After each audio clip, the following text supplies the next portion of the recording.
Good morning students. Today is 6 जुलाई 2020 और हम पढ़ रहे थे चैप्टर लाइफ प्रोसेस और उसमें हमने फिनिश कर लिया था ट्रांसपोर्टेशन इन एनिमल्स। सर्कुलेटरी सिस्टम के बारे में पढ़ा था। ह्यूमन बींग्स में हार्ट होता है, ब्लड होता है और ब्लड वेसल्स होते हैं और उसके बाद लिम्फ होता है। और जो इसके बाद हमने देखा था कि ब्लड सर्कुलेट कैसे होता है। फिर 3 अलग अलग तरह के ऑर्गेनिज्म में, एक में 2 चैम्बर्ड हार्ट होता है जैसे फिशेस में, फिर एम्फीबियंस और रेप्टाइल्स में 3 चैम्बर्ड हार्ट होता है और ह्यूमन बींग्स के केस में और क्रोकोडाइल के केस में 4 चैम्बर्ड हार्ट होता है। तो ये इन सब चीज़ों के बारे में हमने डिस्कस कर लिया था। ब्लड कहाँ से कहाँ जाता है, डबल सर्कुलेशन क्या होता है, सिंगल सर्कुलेशन क्या होता है, ये सभी आप डिस्कस किया जा चुका है। अब अगला जो हमारा टॉपिक है वो क्या है, transportation in plants. Last class में हमने ट्रांसपोर्टेशन पढ़ा था किसके बारे में, ह्यूमन बींग्स के बारे में। अब इसमें हम पढ़ेंगे transportation in plants. Transportation in plants का मतलब समझ में आ रहा है कि प्लांट जो होते हैं उसमें भी ट्रांसपोर्ट होने की ज़रूरत होती है, क्योंकि वो उनकी भी बॉडी क्या होती है, बहुत सारे सेल्स से मिलकर बनी होती है और सारी के सारे सेल्स जो होते हैं डायरेक्टली बाहर कॉन्टैक्ट में नहीं होते हैं। और जो फूड बनाने की जगह है वो एक पर्टिकुलर स्पेसिफिक है और बाकी चीज़ें जो ली जा रही हैं वो अलग जगह से ली जा रही हैं। तो ट्रांसपोर्टेशन इन प्लांट की ज़रूरत क्यों पड़ती है? सबसे पहला तो फूड को ट्रांसफ़र करने के लिए, क्योंकि हमें पता है कि जो प्लांट में फूड होता है वो कहाँ पे बनता है, लीव्स में बनता है। लीव्स में फोटोसिंथेसिस होता है और वहाँ पे फूड बनाया जाता है। अब चूँकि पूरी बॉडी को एनर्जी की ज़रूरत है, रूट्स को भी ज़रूरत है, स्टेम को भी ज़रूरत है, फ्लावर बर्ड सबको ज़रूरत है। तो ये जो फूड बनाया गया है लीव्स में, इसको हर जगह पे पहुंचाने के लिए कुछ स्पेशल सिस्टम क्या होना चाहिए, ज़रूरी होना चाहिए, क्योंकि डिफ्यूज़न के द्वारा ये चीज़ नहीं हो सकता और होगा भी तो बहुत ज़्यादा समय लगेगा। दूसरी बात कि प्लांट को, चूँकि प्लांट एक जगह से दूसरी जगह मूव नहीं कर सकते, कुछ चीज़ बाहर से इधर उधर से ला के अपने अंदर नहीं डाल सकते, इसलिए वो मेनली अपने इन्वायरमेंट पे ही डिपेंडेंट होते हैं।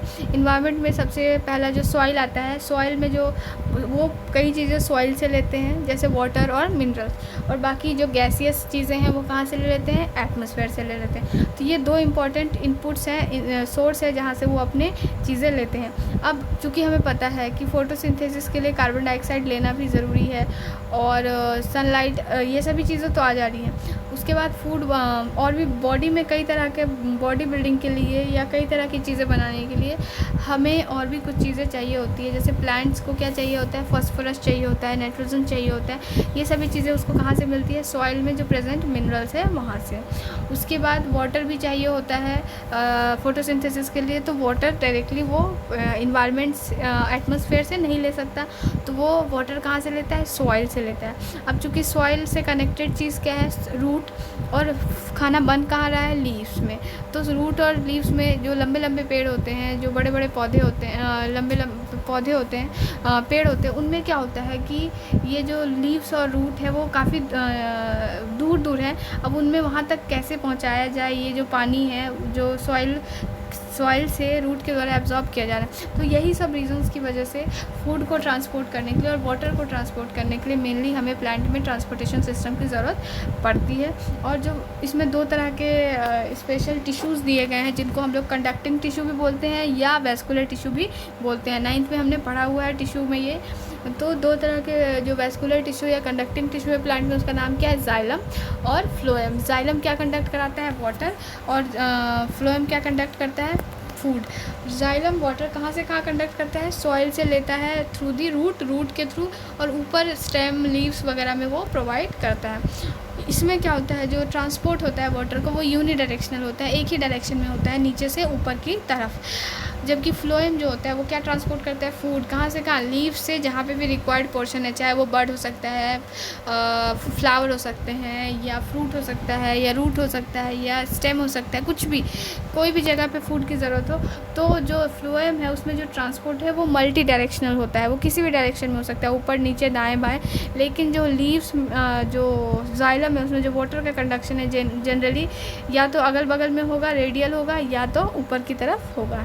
इसलिए उसका ट्रांसपोर्ट जो होता है हमेशा नीचे से ऊपर की तरफ माना जाता है और उसको क्या बोलते हैं, यूनिडायरेक्शनल ट्रांसपोर्ट। तो अगर हम जाइलम के बारे में थोड़ा सा स्पेसिफिक देखें तो यहाँ पे क्या है, xylem transport water and mineral from root to all the parts of plant. और जाइलम के 2 इंपॉर्टेंट पार्ट होते हैं, उसका नाम क्या है, जाइलम वेसल्स एंड ट्रैकिड्स। ये सब हम पढ़ चुके हैं ऑलरेडी, टिश्यू में तो ज़्यादा प्रॉब्लम नहीं होनी चाहिए। और वाटर और मिनरल्स जो होते हैं वो रूट में कैसे घुसते हैं, डिफ्यूज़न के द्वारा। जो सॉइल में जो रूट होता है, रूट का जो सेल्स होता है, जो सबसे आउटसाइड में सेल्स होते हैं, वो क्या करता है, जो मिनरल्स होते हैं उसको एक्टिवली एनर्जी खर्च करके क्या करता है, अंदर ले लेता है, और उसके बाद उसके साथ साथ कम वाटर भी एंटर कर जाता है। और उसके बाद उसी प्रेशर की वजह से जब लगातार आयंस आते रहते हैं, वाटर आता रहता है, तो जो पानी है वो ऊपर की तरफ बढ़ने लगता है। लेकिन ये जो प्रेशर है जिसमें पानी अंदर की तरफ आ रहा है आयंस की वजह से या मिनरल्स की वजह से, इसको बोलते हैं रूट प्रेशर। और लेकिन चूँकि लंबे लंबे पौधों में रूट प्रेशर क्या है, काफ़ी नहीं है क्या करने के लिए, पानी को ऊपर तक भेजने के लिए। इसके लिए जो होता है पौधों में दिन के टाइम पे एक और प्रोसेस होता है, जनरली उसको बोलते हैं ट्रांसपिरेशन। ट्रांसपिरेशन का क्या मतलब होता है, वाटर का लॉस होना from the leaves by the stomata. तो जब ट्रांसपिरेशन होता है तो वो एक तरह का क्या क्रिएट करता है, सक्शन, खिंचाव क्रिएट करता है प्लांट्स में। और वो क्या करता है, जो पानी नीचे से रूट से ऊपर की ओर बढ़ रहा था रूट के प्रेशर के द्वारा, उसको ऊपर की तरफ खिंचाव मिलता है। और दोनों प्रेशर मिलकर, रूट प्रेशर एंड जो ट्रांसपिरेशन पुल है, ट्रांसपिरेशन का सक्शन है, ट्रांसपिरेशन का जो खिंचाव है, उसकी वजह से जो होता है ये दोनों मिलके जो होते हैं पानी को ऊपर चढ़ाने में हेल्प करते हैं। तो then due to transpiration the suction force help in the upward movement of water and minerals. तो जो ये सक्शन फोर्स है वो हेल्प करता है क्या करने के लिए, अपवर्ड मूवमेंट का। किसका अपवर्ड मूवमेंट का, वाटर एंड मिनरल्स के अपवर्ड मूवमेंट का। तो यहाँ पे देख सकते हैं, हमें एक इजी डायग्राम के हेल्प से समझाया गया है। क्या समझाया गया है कि वाटर क्या किया गया है, एब्जॉर्ब हुआ रूट के द्वारा, और ये कहाँ की तरफ, water travels through the plant, stem के थ्रू ट्रैवल करते हुए water evaporate from leaf surface, यहाँ से लगातार इवापोरेट हो रहा है, यहाँ से खिंचाव हो रहा है, और इस तरह से ये वाटर जो है वो चलता चला जा रहा है। वेसल्स और ट्रैकिड जो होते हैं, ये हैं जाइलम वेसल्स, और ये क्या दिखा रहा है, जाइलम ट्रैकिड्स। और ये दो इंपॉर्टेंट पार्ट है जो कि वाटर को ट्रांसपोर्ट करने में क्या करते हैं, मदद करते हैं थ्रू द जाइलम। आपका अगला क्या है, फ्लोएम। फ्लोएम क्या ट्रांसपोर्ट करता है, फूड, और ये मल्टी डायरेक्शनल ट्रांसपोर्ट कर सकता है। It transport food from leaves to other part of the plant. और इस प्रोसेस को, जो फ्लोएम के द्वारा जो फूड एक जगह से दूसरी जगह जाता है, इसको एक स्पेशल नाम दिया गया। इसका नाम क्या दिया गया, ट्रांसलोकेशन। और फ्लोएम जो होता है वो कंसिस्ट करता है, जैसे उसमें जाइलम वेसल्स था और ट्रैकिड था, इसमें भी दो इंपॉर्टेंट सेल्स होते हैं, sieve tubes and companion cells. Food जो होता है लीव से transferred to the xylem by the energy, ये गलती है, यहाँ पे जाइलम नहीं होना चाहिए, क्या होना चाहिए, फ्लोएम। तो जो फ्लोएम में क्या होता है कि जो लीव्स है, जहाँ पे फूड स्टोर है, वहाँ से फ्लोएम कहाँ लोड हो जाता है, सीव ट्यूब्स में। सीव ट्यूब किसका पार्ट है, फ्लोएम का पार्ट है। और वहाँ से वो फूड ट्रैवल करता है, और जहाँ पे भी ज़रूरत होती है वहाँ पे जाके क्या हो जाता है, वो उसको मिल जाता है, और इस तरह से फूड का ट्रांसपोर्ट होता है। तो यहाँ पे हम देख सकते हैं कुछ डायग्राम दिए गए हैं। ये जाइलम का डायग्राम है, xylem vessels and xylem tracheids, और ये क्या है तुम्हारा, ये सीव ट्यूब है, और ये कंपेनियन सेल्स। तो ये आपका जाइलम फाइबर। तो इस तरह से ये जो जाइलम और फ्लोएम दोनों मिलकर क्या करते हैं, फूड और वाटर का ट्रांसपोर्ट करते हैं। जाइलम फूड का, वाटर का ट्रांसपोर्ट करता है, वाटर एंड मिनरल्स का यूनी डायरेक्शनल ट्रांसपोर्ट करता है। उसमें दो इंपॉर्टेंट पार्ट क्या है, जाइलम वेसल्स एंड ट्रैकिड्स। और जो दूसरा है वो क्या है, फ्लोएम। फ्लोएम फूड ट्रांसपोर्ट करता है from leaves to all the parts of the body, multi directional transport होता है। और यहाँ पे जो मेन इंपॉर्टेंट जो पार्ट्स है वो क्या है, sieve tube and companion sales. इसके बाद नेक्स्ट टॉपिक आपका क्या है, excretion in human being. Excretion का मतलब क्या है कि अभी हमने पढ़ा था कि जब हम रेस्पिरेशन करते हैं तो हम उसमें क्या वेस्ट जनरेट करते हैं, CO2। तो CO2 को तो हम उसी रेस्पिरेशन में एक्सहेलेशन के द्वारा निकाल देते हैं। लेकिन जब बाकी के हमारी बॉडी में जो मेटाबॉलिक एक्टिविटीज़ होती है, मेटाबॉलिक रिएक्शंस होती है, उसमें हम कुछ मेटाबॉलिक वेस्ट जनरेट करते हैं, नाइट्रोजनस वेस्ट जनरेट करते हैं, जैसे कि यूरिया या यूरिक एसिड। तो उनको हम अपनी बॉडी से बाहर कैसे निकालते हैं, क्योंकि अगर वो हमारी बॉडी में क्या हो जाएंगे, एक्यूमुलेट हो जाएंगे, जमा हो जाएंगे, तो हमारे लिए पॉइजनस हो सकते हैं, और उससे किसी पर्सन की डेथ भी हो सकती है। तो एक्सक्रीशन क्या है, तो एक्सक्रीशन क्या है, excretion is the process by which waste product produce during metabolic activities is remove from the body. जो यूनिसेलुलर ऑर्गेनिज्म होते हैं, हमें पता है कि वो डायरेक्टली इन्वायरमेंट में कॉन्टैक्ट में है सारा पोर्शन, तो वो डायरेक्टली क्या करते हैं, बाहर डिफ्यूजन के द्वारा बाहर निकाल देते हैं। In unicellular organism waste products are remove from the cells into the surrounding by the diffusion.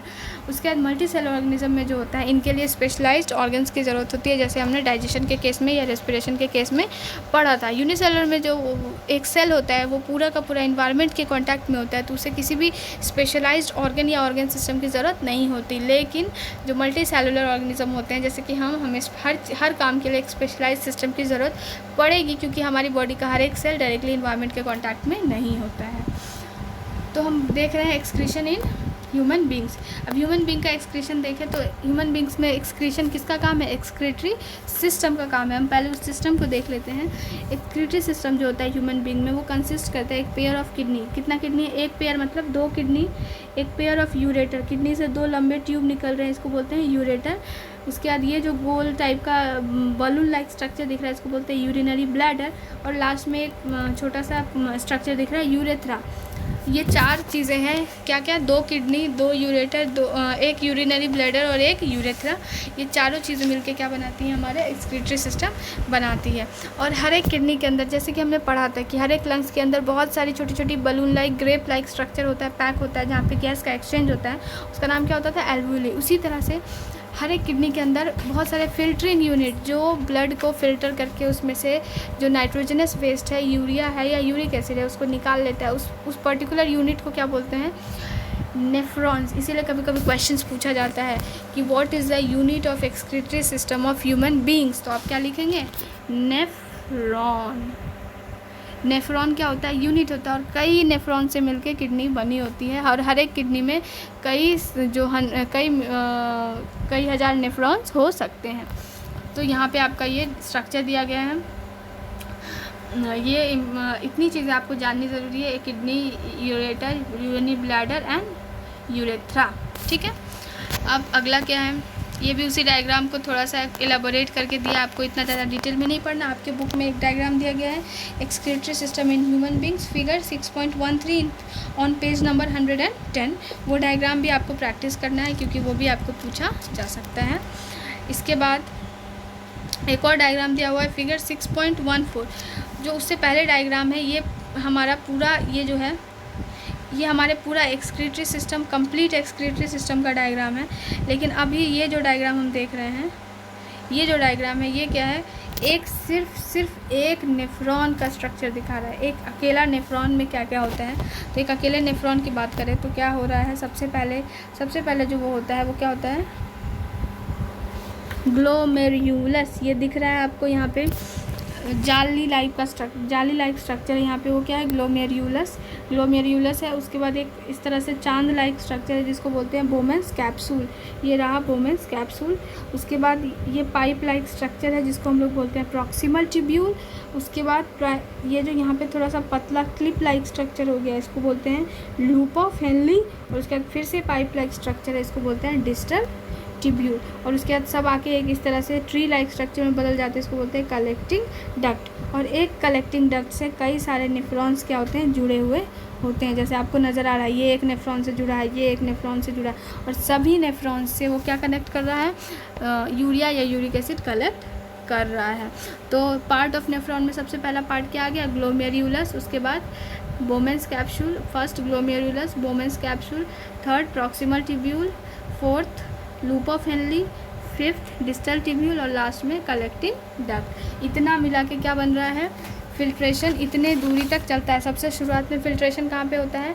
Glomerulus से बोमेंस कैप्सूल में, बोमेंस कैप्सूल से प्रॉक्सिमल ट्यूब्यूल से लूप ऑफ हेनली, उसका डिस्टल ट्यूब्यूल, उसके बाद वो जाके कहाँ जमा हो जाता है? कलेक्टिंग डक्ट में। तो ये आपके एक नेफ्रॉन का स्ट्रक्चर है, जो आपकी बुक में दिया गया है।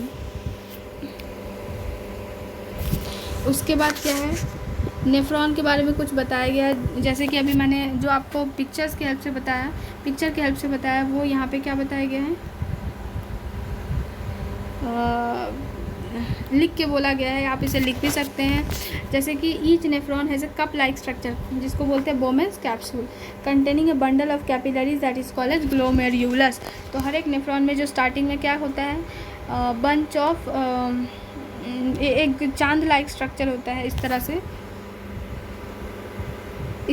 स्ट्रक्चर होता है। इस स्ट्रक्चर का नाम क्या है? बोमेंस कैप्सूल। और उसके यहाँ पे बहुत एक गुच्छा होता है कैपिलरीज का, इसको हम लोग क्या बोलते हैं? ग्लोमेरुलस। तो नेफ्रॉन्स कहाँ से शुरू होता है? बोमेन्स कैप्सूल से शुरू होता है, और बोमेन्स कैप्सूल से शुरू होने के बाद ये जो ट्यूब लाइक स्ट्रक्चर है इसको क्या बोलते हैं? Proximal tubule. और ये ट्यूब लाइक स्ट्रक्चर एक क्लिप लाइक स्ट्रक्चर में जाके खुलेगा, इसको बोलेंगे लूप ऑफ हेनले, और उसके बाद डिस्टल ट्यूब्यूल, और उसके बाद कलेक्टिंग डक्ट। तो each of the nephron has a cup-like structure called Bowman's capsule containing a bundle of capillaries called glomerulus. Bowman capsule leads into an internal structure which joins into a collecting duct. Renal artery. Renal artery वो artery होती है जो कि blood जो होता है heart से कहाँ लेके आती है? रीनल आर्टरी वो आर्टरी होती है जो ब्लड किडनी में लेकर आती है। तो जो रीनल आर्टरी है वो आर्टरी है जो कि किडनी में ब्लड लेकर आती है। It brings the nitrogenous waste. 3 तरह के नाइट्रोजनस वेस्ट हो सकते हैं, अलग अलग ऑर्गेनिज्म में अलग चीज़ प्रोड्यूस हो सकती है। जैसे अमोनिया फिश में प्रोड्यूस होता है, हमारे केस में क्या प्रोड्यूस होता है? यूरिया। और जो छिपकली होती है या बर्ड्स होते हैं उनके केस में क्या प्रोड्यूस होता है? Uric acid. तो 3 इंपॉर्टेंट नाइट्रोजनस वेस्ट हैं जो अलग अलग ऑर्गेनिज्म प्रोड्यूस करते हैं एक्सक्रीशन के लिए अकॉर्डिंग टू देयर वो कहाँ रहते हैं और उनको एक्सक्रीशन किस तरह से करना है, किसके द्वारा करना है, क्या ऑर्गन है, क्या स्टोरेज है और कैसी रिक्वायरमेंट है। तो जो अमोनिया है उसका एग्जांपल कौन प्रोड्यूस करता है? फिश। यूरिया हम प्रोड्यूस करते हैं, और uric acid birds and lizards. तो ये आपका हो गया 3 तरह का वेस्ट जो रीनल आर्टरी है वो उसको किडनी में लेकर आती है, along with excess water, extra water जो हम पी लेते हैं, एंड एक्स्ट्रा सॉल्ट। जो भी चीज़ें एक्सक्रीट करनी होती है वो ब्लड के साथ वहाँ पे लेके आती है। इट फिल्टर्स, उसके बाद किडनी क्या करता है? फिल्टर कर देता है nitrogenous waste, water and salt, और उसके बाद वो पास करता है नेफ्रॉन्स, बहुत सारे नेफ्रॉन्स के थ्रू। उसके बाद कलेक्टिंग डक्ट में जाता है। इसके बाद ये वेस्ट पास होता है। उसके बाद किडनी से जब सारा का सारा वेस्ट फिल्टर हो जाता है तो वो निकलता है, कहाँ जाता है? यूरेटर में, लंबा पाइप, और यूरेटर के पास जाके वो कहाँ स्टोर हो जाता है? यूरिनरी ब्लैडर में, एंड देन सेंट आउट। उसके बाद यूरेथ्रा के थ्रू वो बाहर रिलीज़ कर दिया जाता है एज यूरिन। तो जो यूरिनरी ब्लैडर है और यूरेथ्रा है उसके बीच में एक मसल का जो होता है, एक तरह से बोल सकते हैं वाल्व कंट्रोल स्ट्रक्चर होती है जिसको मस्कुलर स्फिंक्टर भी बोलते हैं। और वो मसल से स्फिंक्टर क्या करता है? बंद करके रखता है ब्लैडर को। और जब भी ये यूरिनेशन करना होता है तो वो स्फिंक्टर खुलता है और यूरेथ्रा के थ्रू यूरिन क्या होता है? बाहर पास हो जाता है। तो ये आपका है पूरा process. Useful product like amino acid, glucose, salt etcetera. शुरुआत में क्या होता है कि बहुत सारे जो यूज़फुल चीज़ें हैं वो भी फ़िल्टर होकर आती है, लेकिन बाद में उसको आपको अपने जो बुक में जो डायग्राम है फिगर 6.13 उसमें नहीं, फिगर 6.14 में आपको दिख रहा होगा नेफ्रॉन के अगल बगल में क्या है? किडनी, वेन्स है, आर्टरीज़ हैं, कैपिलरीज़ हैं। ये सब क्या करते हैं? जो इंपॉर्टेंट चीज़ें जो फिल्टर हो जाती है उसको वापस एब्जॉर्ब कर लेता है, ब्लड में भेज देता है। तो ये जो आपको चीज़ें हैं जो यूज़फुल प्रोडक्ट जो गलती से फ़िल्टर हो जाता है, amino acids, glucose, salt etcetera, वो वापस रीएब्जॉर्ब कर लिया जाता है by capillaries around the tubular structure and goes into the renal vein. और उसके बाद वो ब्लड में चला जाता है। और ब्लड में क्या होता है? अब रीनल वेन के द्वारा ब्लड लेकर कौन आया था? Renal artery. अब किडनी से सारी चीज़ें फ़िल्टर होने के बाद वापस उसको कहाँ लेके जाना है? हार्ट की तरफ लेके जाना है। तो जो लेके जा रही है उसका नाम क्या है? Renal vein. तो रीनल वेन में चला जाता है और वो वापस कहाँ चला जाता है? हार्ट में चला जाता है। तो इस तरह से एक्सक्रीटरी सिस्टम काम करता है विद द हेल्प ऑफ सारे organs, kidney, ureter, urinary bladder and urethra. And kidney के अंदर जो फिल्टर करने वाला काम है वो कौन कर रहा है? नेफ्रॉन। और नेफ्रॉन के अंदर वेस्ट मटेरियल के साथ साथ कभी नहीं ऑलमोस्ट हर टाइम पे ग्लूकोज, अमाइनो एसिड ये सब ट्रांसफ़र होता है। शुरू में फ़िल्टर होता है और उसके बाद फिर से हम उसे क्या कर लेते हैं? हमारा जो ब्लड कैपिलरीज़ है वो वापस उसको रीअब्जॉर्ब कर लेता है, और चूँकि वो यूज़फुल है हमें उसे वेस्ट नहीं करना, इसीलिए वो वापस हमारे ब्लड में चला जाता है। तो ये आपका प्रोसेस हो गया एक्सक्रीशन का ह्यूमन बींग्स में। लास्ट टॉपिक जो है वो क्या है? Excretion in plant. Excretion in plant में क्या है? In plant the gaseous waste product produce during rest. Plant में क्या होता है? कई तरह के वेस्ट प्रोडक्ट प्रोड्यूस होते हैं, लेकिन उनमें बहुत सारे जैसे हमारे ह्यूमन बींग्स के केस में एक पर्टिकुलर स्पेसिफिक ऑर्गन सिस्टम है। प्लांट के केस में वैसा कुछ नहीं है। वो कई प्रोसेस और कई चीज़ों के थ्रू अपना वेस्ट मटेरियल बाहर निकाल देते हैं। सबसे पहले वो फोटोसिंथेसिस में क्या जनरेट करते हैं? ऑक्सीजन उनके लिए वेस्ट है। वो क्या करते हैं? उसको स्टोमेटा के थ्रू बाहर निकाल देते हैं। उसके बाद उनका जो वेस्ट होता है, कुछ वेस्ट तो वो रूट के द्वारा सॉइल में निकाल देते हैं, कुछ वेस्ट को वो चूँकि प्लांट में हमने पढ़ा है कि सपोर्ट के लिए बहुत तरह की क्या होती है बहुत तरह के डेड सेल्स रखे जाते हैं मैकेनिकल स्ट्रेंथ के लिए, तो कुछ वेस्ट प्रोडक्ट वो अपने उस डेड सेल्स में जमा कर देते हैं, क्योंकि डेड में कुछ भी जमा कर दो कोई फ़र्क नहीं पड़ता, तो वो अपना वेस्ट प्रोडक्ट डेड सेल्स में जमा कर देते हैं ताकि वो मजबूत हो सके और हमें और प्लांट को कोई नुकसान भी ना हो। कुछ जो होते हैं, चूँकि प्लांट के पत्ते टाइम टू टाइम गिरते रहते हैं, तो वो अपना कुछ वेस्ट प्रोडक्ट क्या करते हैं, प्लांट में जमा कर देते हैं और जो पत्ता गिरने वाला होता है उसमें डाल देते हैं ताकि वो पत्ता गिरे, साथ साथ में वेस्ट मटेरियल भी क्या हो जाए, बाहर चला जाए। कुछ पेड़ पे आपने देखा होगा कुछ चिपचिपा सा पदार्थ निकलता है, रेजिन या गम के फॉर्म में भी कुछ वेस्ट मटेरियल निकल जाता है। जैसे जो ये ड्रम स्टिक होता है, सहजन होता है, उस पेड़ में आपने देखा होगा लाल लाल रंग का कुछ चिपचिपा सा चीज़ निकलता है, वो उसके लिए क्या है, वेस्ट मटेरियल है। तो in plants gaseous waste produced during respiration CO2 and photosynthesis are remove through the stomata. Excess water भी रिमूव होता है स्टोमेटा के थ्रू, और इन प्रोसेस को क्या बोलते हैं, ट्रांसपिरेशन। उसके बाद कुछ वेस्ट प्रोडक्ट स्टोर किया जाता है लीव्स में and removed when the leaves dry and fall of. कुछ वेस्ट प्रोडक्ट स्टोर होते हैं वैक्यूल्स में, कुछ प्रोडक्ट जो होते हैं गम एंड रेजिन्स के द्वारा स्टोर किए जाते हैं ओल्ड जाइलम सेल्स में, और कुछ वेस्ट प्रोडक्ट रिमूव कर दिया जाता है रूट्स के थ्रू। तो ये कई तरीके हैं जो आपको पता होने चाहिए। तो अब ये लाइफ प्रोसेस चैप्टर जो है हमारा फिनिश हो गया है, और इसके बाद जो हम स्टार्ट करेंगे फर्स्ट चैप्टर हमारा क्या है, केमिकल रिएक्शंस एंड इक्वेशंस।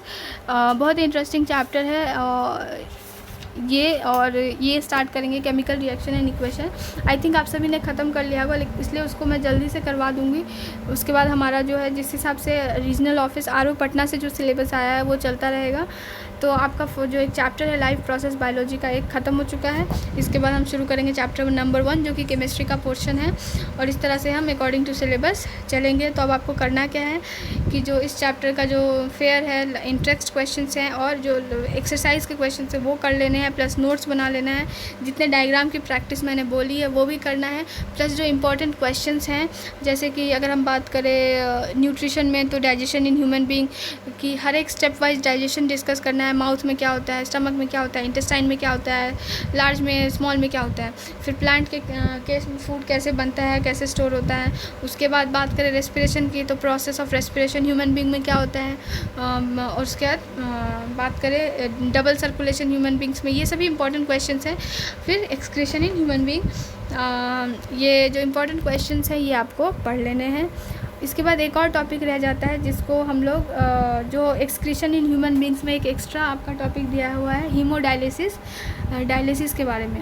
वो टॉपिक क्या है, उसमें क्या किया जाता है जब कोई पर्सन्स की क्या होती है, किडनी ख़राब हो जाती है किसी इन्फेक्शन की वजह से, या कोई इंजरी हो गई या किसी तरह का एक्सीडेंट हो गया, तो जब उनकी किडनी काम नहीं करती है तो अब क्या होगा कि उनके बॉडी में क्या जमा होने लगेगा, वेस्ट प्रोडक्ट क्या होने लगेगा, जमा हो जाने लगेगा। और जमा होना वेस्ट प्रोडक्ट हमारे लिए पॉइजनस है, हम उससे मर सकते हैं। तो उसके लिए क्या किया जाता है, एक प्रोसेस किया जाता है। उस प्रोसेस का नाम क्या है, डायलिसिस में क्या किया जाता है कि हमारी बॉडी का पूरा जो ब्लड है वो एक पाइप के थ्रू जो है बाहर निकाला जाता है और उसको एक मशीन के द्वारा पास कराया जाता है, उसको बोलते हैं डायलाइजिंग मशीन। उस मशीन में क्या होता है कि बहुत पतले पतले ट्यूब्स होते हैं, वो सेमी परमिएबल होते हैं, उससे ब्लड की चीज़ें बाहर और अंदर जा सकती हैं।